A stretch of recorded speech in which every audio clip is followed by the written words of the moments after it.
3 centimetre, 4 centimetre ও 5 centimetre বাহু বিশিষ্ট তিনটি ঘনক গলিয়ে নতুন একটি ঘনক তৈরি করা হলো। নতুন ঘনকের বাহুর দৈর্ঘ্য কত হবে? তো এই অঙ্কটি যে কোনো চাকরি পরীক্ষার জন্য খুবই গুরুত্বপূর্ণ, কারণ এই অঙ্কটি 33তম বিসিএস পরীক্ষায় এসেছিল। তো এই অঙ্কটি আমরা এখন সমাধান করি।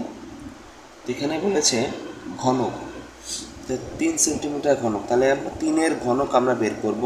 3-এর ঘনক হচ্ছে এখানে 27, তারপর 4-এর ঘন হচ্ছে এখানে 64, তারপর 5-এর ঘন এখানে 125। তো এখন আমরা কি করব? এখন হচ্ছে এই তিনটি সংখ্যা আমরা যোগ করব। তো যোগ করলে আমরা পাবো 27 যোগ 64 যোগ 125। তো এই তিনটি সংখ্যা যদি আমরা যোগ করি তাহলে এখানে আমরা পাই 216। প্রশ্ন বলছে নতুন ঘনকের বাহুর দৈর্ঘ্য কত? তো আমরা জানি নতুন ঘনক হচ্ছে x cube equal to 216 cube. তাহলে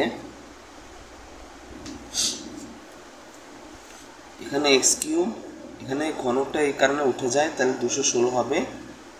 তারপর এই কিউব যদি 216 বা কিউব করা হয় তাহলে এখানে 6 থাকে। তাহলে প্রশ্ন হচ্ছে নতুন ঘনকের বাহুর দৈর্ঘ্য কত? তো এখানে x হচ্ছে একটি ঘনকের ধার, যেখানে বাহুর দৈর্ঘ্য হচ্ছে 6।